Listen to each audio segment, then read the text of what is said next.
사람에 대해서 얘기할 때 윤리에 대한 얘기를 하면은 그건 좀 바뀌는 윤리가 아니라 물리요. 물리. 그러니까 물리라고 말씀하시면 안 돼. 윤리에 대해서 빼고 나면은 사람에 대해서 얘기하는 거든 아니면 자연에 대해서 얘기하는 거든 동일한 층으로 얘기한다는 얘기죠. 그래서 자연에 관하여 피지스는 사실은 정확하게 표현하자면 자연이 맞아요.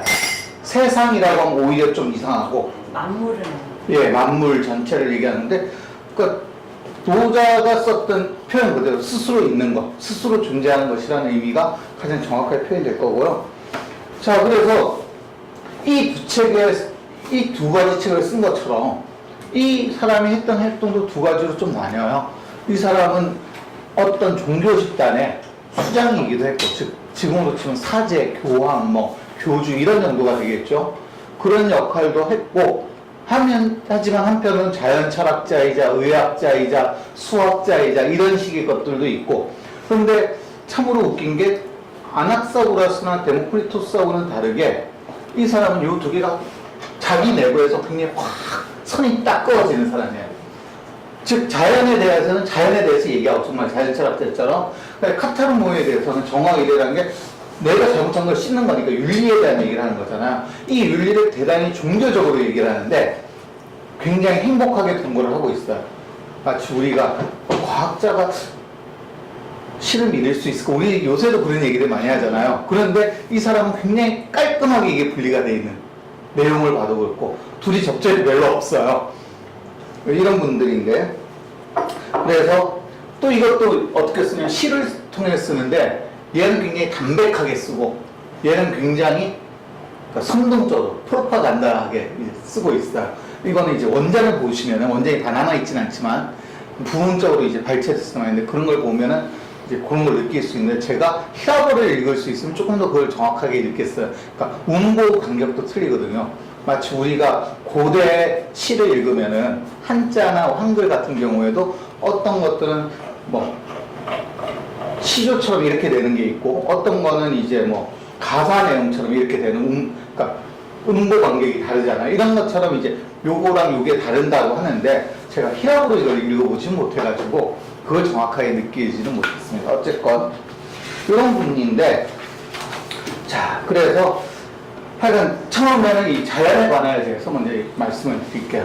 자연에 관해서 얘기를 나누면 다들 아실 거예요. 엠페도클레스 하면 물, 불, 흙, 공기 네 가지를 근본적인 원소라고 했다.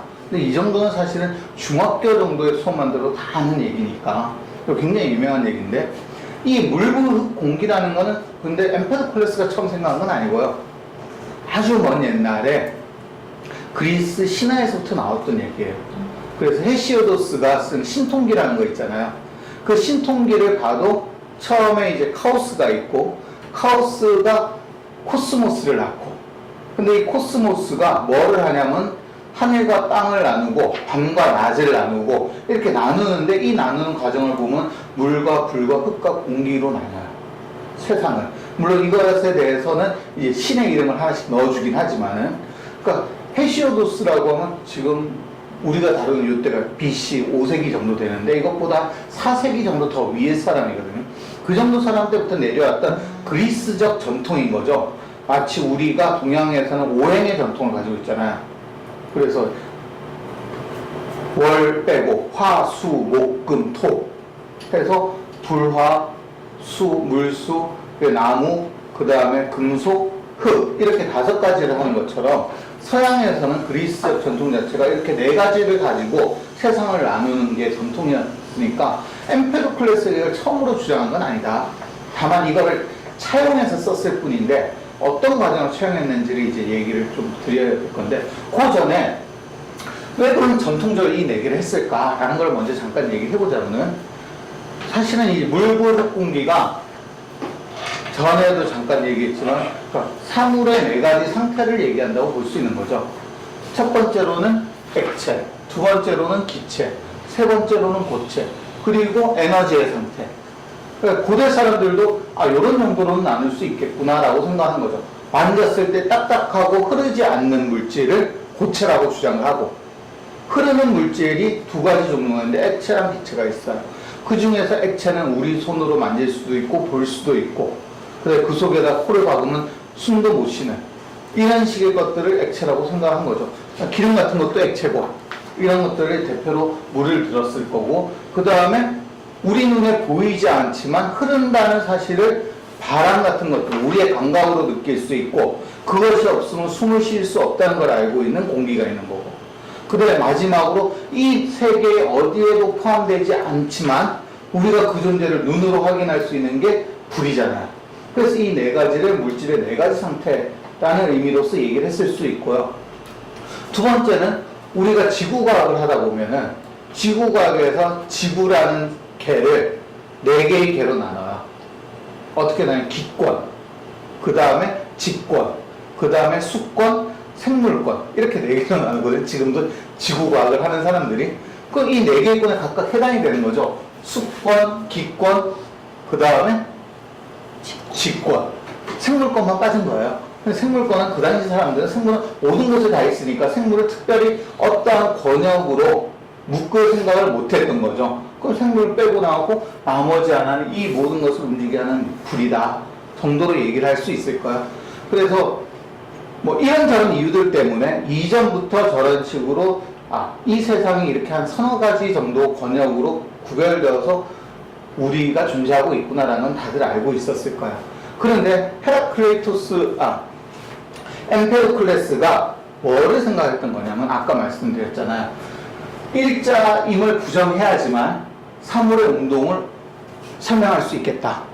그래서 일자임을 부정하려다 보니까 이 근본적인 원소가 여러 가지 종류가 있다라고 얘기하고 싶었던 거죠. 근데 그 여러 가지 종류를 어떤 식으로 표현하냐면 물불 흙공기로 표현했다고 생각을 할 수 있어요. 만약에 이 사람이 살던 때 당시에 그 기본적인 문화의 흐름이 우리 동양처럼 나무, 흙, 불, 뭐 금속, 공기 이런 식이었다면은 이 사람 5개라고 얘기했을 거예요. 그게 별로 중요하지 않아요. 그러니까 왜 물불, 흙, 공기 4개뿐이냐는 중요하지 않은 거죠. 여기 뭐 하나 더 넣었을 수도 있고 더 뺐을 수도 있죠. 근데 중요한 거는 아주 기본적인 게 있다라는 거고 여기서 중요한 포인트 중에 하나가 여기 보시면은 4가지 뿌리라고 얘기를 해요. 이거를 엘리멘트라고 얘기하지는 않고 뿌리라고 얘기를 하는데 이거는 이 4가지로부터 모든 것이 나왔다라는 의미인데 이거를 좀 더 보면은 이제 뭘 볼 수 있냐면은 그러니까 이 사물이라는 게 어떻게 만들어지냐면 이제 동의는 좀 빼고 먼저 얘기를 할게요. 그러니까 사람이 이렇게 있으면 사람 안에는 물의 요소도 있고 불의 요소도 있고 흙의 요소도 있고 공기의 요소도 있는 거예요. 이것들이 어떻게 모여 있는가에 따라서 사물이 어떤 사물이냐 결정된다는 얘기죠. 자, 그러면은 여기서 첫 번째 역으로 얘기를 해보자면 분석적 사고가 등장한다라고 얘기할 수 있어요. 그러니까 우리가 근대적 사고를 뭐라고 하냐면 분석적 사고라고 하는데 과학에서 즉 해체를 하는 거예요. 하나의 종합적인 모습을 가지고 있는 개를 해체를 하는 거죠. 인간을 해체할 때 생물학에서는 어떻게 해체를 하냐면 개로 해체를 하거든요.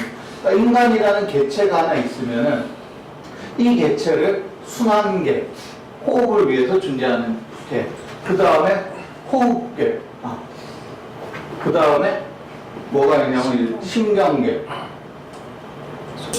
소화계 이런 식으로 여러 개의 개로 나눠요.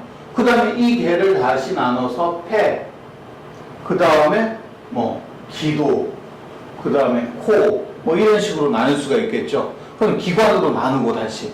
그럼 이 폐라는 기관을 다시 나눠서 여기에 뭐가 있냐면 기관지가 있고 세기관지라고 해야 되겠죠. 그 다음에 허파과리가 있고 그 다음에 모세혈관이 있고 뭐 이런 식으로 이제 거기에 구성 성분에 따라 또 나누는 거죠. 그리고 이 세 기관지를 보면 이게 표피세포가 있고 그 다음에 섬모세포가 있고 뭐 이런 식으로 어떤 세포들로 구성되는지를 나눠요. 그러고 나서 이 세포로 들어가면 다시 어떻게 나누냐면 세포막이 있고 세포 안에 소기관들이 있고 그 다음에 세포를 이루고 있는 원형질이 있고 프로토플라즘이라는 게 그 다음에 이 안에 보면 핵이 있고 이런 식으로 나누는 거죠. 그러면은 이제 여기서 세포막을 또 나누면은 인지질이 있고 그 다음에 인지질 말고 그 사이에 숨어있는 단백질이 있고 이렇게 나누게 되고 그럼 이 단백질을 다시 나눠서 단백질이 구성하고 있는 A라는 아미노산, B 아미노산 이런 식으로 아미노산의 종류별로 나누고 그럼 이 아미노산을 다시 분석을 하면 아미노산은 산소를 중심으로 해서 다른 원소들이 어떻게 결합하고 있다 이렇게 나눠. 그리고 나서 이걸 구성하고 있는 원소는 어떤 이렇게 나누는 거죠.